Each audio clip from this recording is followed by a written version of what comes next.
what happened to Tokyo Revengers? A manga that went from being the talk of the town to fading into the background, all because of one arc that left fans shook. It's been over 2 years since it wrapped, and I think it's time we revisit this wild ride, talk about why it was so loved, what went wrong, and why that ending isn't the train wreck everyone claims. Buckle up, because we're going deep, and yeah, spoilers are coming, especially toward the end. So if you haven't read it, maybe pause and catch up. First off, let's talk about how Tokyo Revengers was straight up massive. If you're new to the fandom, you might not realize just how wild this series was at its peak. Even if you're a longtime fan, you might have forgotten the hype. Picture this. After 13 volumes, the manga had about 2.3 million copies in circulation. Solid, but not earth-shattering. Then, around volume 22, the anime dropped in 2021, and boom, sales skyrocketed by over 2,000%, hitting 50 million copies in less than a year. According to Oricon, even in 2023,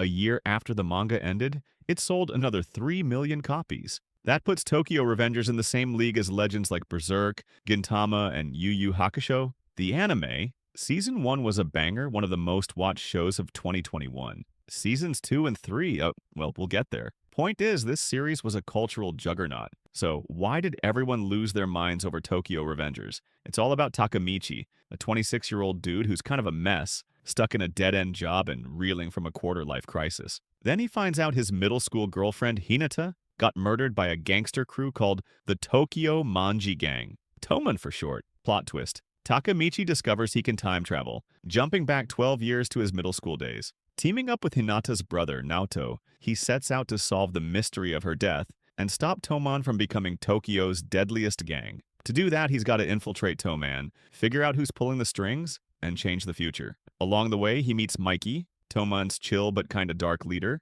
and Draken, Mikey's loyal, badass right-hand man who's been ride or die since they were kids. As Takamichi dives deeper into this world of fistfights, motorcycles, and teenage brotherhood, he finds a sense of purpose he never had in the present. He's not just saving Hinata, he's becoming the person he always wished he could be. Now, why did this story hit so hard for so many people? It's like a perfect smoothie blend of tropes that makes it super easy to get hooked. There's something for everyone. Let's break it down. First, the time travel. When I started watching the anime, I told a buddy about it, and he was like, "Oh, so it's erased but better?" And, he wasn't totally wrong. Tokyo Revengers nails time travel in a way that's fun and engaging. It ties the sci-fi stuff to the central mystery, Hinata's death, and lets Takamichi tweak the past in ways that keep you guessing. It's not just go back, fix thing, done. Every change he makes ripples, and the stakes keep climbing. So right there, you've got sci-fi nerds and mystery fans locked in. Then there's the romance, which doesn't get enough love. The main thread between Takamichi and Hinata is the emotional glue of the story.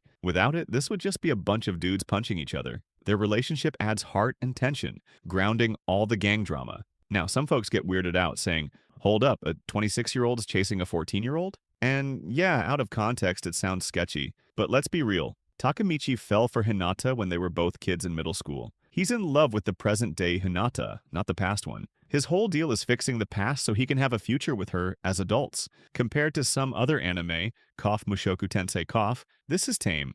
Their dynamic is sweet and gives the story a romantic edge that pulls in fans who aren't just here for the fights. But the real MVP? The delinquent vibe. If you don't know, delinquent manga is a whole genre rooted in Japan's gang culture from the 60s and 70s, with motorcycle gangs spiking in the 80s through the 2000s, right around the time Tokyo Revengers is set. This subculture birthed iconic characters like Jotaro and Josuke from JoJo's Bizarre Adventure, Yusuke and Kuwabara from Yu Yu Hakusho, and my personal fave, Ryunosuke from Shaman King. Delinquent stories are gritty, raw, and full of rebellious energy, and they've always been a hit with teens. Tokyo Revengers takes this classic vibe and supercharges it with time travel, mystery, and romance, creating a new wave of delinquent manga fans. It's like Yu Yu Hakusho in a way, not a straight delinquent story, but it resonates with anyone who's ever felt like an outsider or hung with a rough crowd. Even if you didn't grow up in a tough neighborhood, you've known a Mikey, the charismatic leader with a hidden edge. You've known a Draken, the loyal friend who's always got your back. And let's be honest, we've all had that one group of troublemaking friends who made life feel epic, even if you were just sneaking out to TP someone's house. Plus, there's the nostalgia factor. Tokyo Revengers is literally about nostalgia because of the time travel, flashing back to the late 90s and early 2000s when motorcycle gangs were peak cool. But it's also nostalgic in a universal way. It's about those wild teenage years, the friends who felt like family, and the one that got away. Whether you vibed with the motorcycles, the romance, or the fights, there was something in the story for you. That's why it blew up so big. But then, it all came crashing down. Tokyo Revengers went from everyone's obsessed to what even happened, faster than you can say time leap. I remember a couple of years ago I made a video called Why Bad Manga Can Ruin Good Anime. Check it out if you're curious. I was still anime only back then, but as a manga and anime fan, I couldn't miss the chatter. The vibe was that Ken Wakwai, the creator, fumbled the bag with the final arc, tanking a near-perfect story. I avoided spoilers, but the consensus was clear. The manga should have ended before the last arc, and that arc didn't just flop, it retroactively hurt the whole series. Back then, I was loving the anime, but by season 3, the hype was gone. Season 1 had everyone buzzing, but by season 3, crickets. Part of it was practical stuff. The manga was done, so there was less buzz. Also, Disney snatched up the streaming rights for Kodansha anime, so in the US, you had to watch season 1 on Crunchyroll and seasons 2 and 3 on Hulu, which was a clunky mess. Hulu's not exactly an anime haven, and it showed, but the real killer? Fans were done with the manga. The ending left such a bad taste that it killed the anime's momentum. Now that I've read the manga, I get it. The ending has issues, some big ones, but as someone who's been ride or die for this series since day one, I don't think it's the disaster everyone makes it out to be. Let's break down the flaws, then talk about why I'm still Team Tokyo Revengers. First, the complaints that were there from the jump. Some folks called the story corny. Takemichi's a crybaby. It leans hard into power of friendship vibes, all that jazz. And yeah, it's got those tropes. If you hate that stuff, I get why you'd bounce. But that corniness is part of the point. This is a nostalgic story about teenage gangs and brotherhood. It's supposed to be wholesome and heartfelt. It's not trying to be Attack on Titan.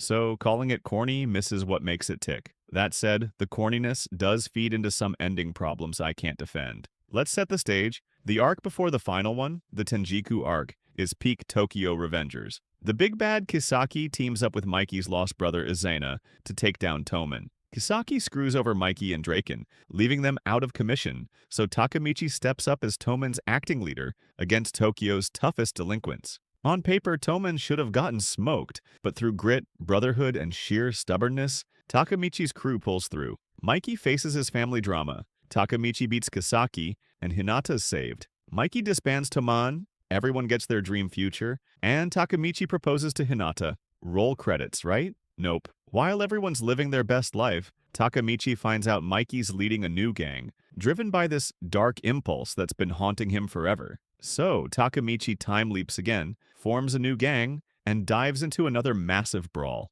This final arc, the Three Deities arc, is where things go sideways for a lot of fans. Let's talk flaws. First, the dark impulse. Up until now, Wakui kept the time travel tight and consistent, slowly peeling back layers while hinting at Mikey's dark side. It was creepy but grounded. Then, in the final arc, this dark impulse gets a name and a borderline supernatural vibe. We find out Mikey's older brother, Shinichiro, was the original time leaper, saved Mikey's life, and accidentally cursed him with the dark impulse. Oh, and Shinichiro gave Takemichi his powers. Plus, Takemichi suddenly starts seeing the future, and there's a fake-out implying another character, Haruchio, might be a second time leaper. It's a lot. Wakwai tries to tie up every loose end, but it feels messy compared to the clean, focused Tenjiku arc. Then there's the repetitiveness. Tenjiku was a showdown between Toman and a rival gang with a crew of juvie-hardened fighters. In the final arc, those same fighters come back, joined by new guys who are basically Tenjiku but stronger. Characters like Kakucho, who got closure in Tenjiku, are shoved back into the villain slot with no new growth. The setting's another letdown. Wakui used to make fight locations pop a festival, a junkyard, a church on Christmas. Tenjiku's climax at a shipyard tied to Hinata's future death was dope. But the final arc's big fight? It's just another generic spot that feels like Tenjiku's Shipyard 2.0. Reading it, I was like, did I miss something? Or is this just Tenjiku again? The new twists don't land either. A character named Senju gets hyped up but ends up forgettable. Draken dies saving Takemichi, which could have been gut-wrenching, but then he's saved in the ending. Speaking of, the final time leap undoes every major death Draken, Baji, who'd been dead forever and shaped half the cast, and even Kisaki, the scumbag who ordered murders, ran drugs, and ruined lives. Yep, the guy who made Takemichi's life hell gets a redemption arc, because Mikey and Takemichi respect him. Hard pass.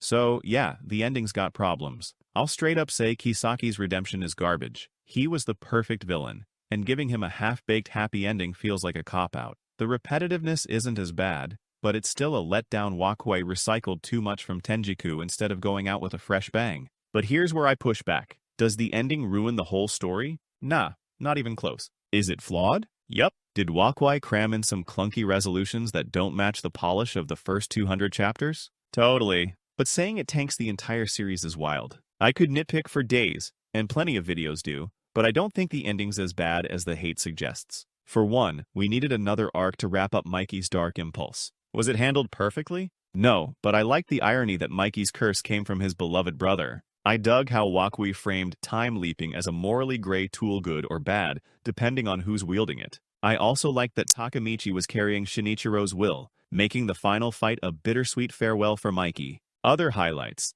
Taiju's redemption was solid, and I love Takemichi rebuilding Tomen with Chifuyu and Hakai, showing how he'd grown into a leader like Mikey. The arc felt repetitive, but those moments hit. At its core, Tokyo Revengers is still a masterpiece. It sparked a new wave of delinquent manga fans, and tapped into a nostalgia that resonated with anyone who's had rough times or ride-or-die friends. It's a heavy story that ends on a hopeful note, and even if it stumbles at the finish line, the journey's still gorgeous. The ending hurts the vibe a bit, but it doesn't erase the magic. So, what do you all think? Did the ending ruin Tokyo Revengers for you, or are you still vibing with it? Drop your thoughts, and let's see what the squad's saying. For me, this story's always going to be one of my all-time faves, flaws and all. Catch you in the comments.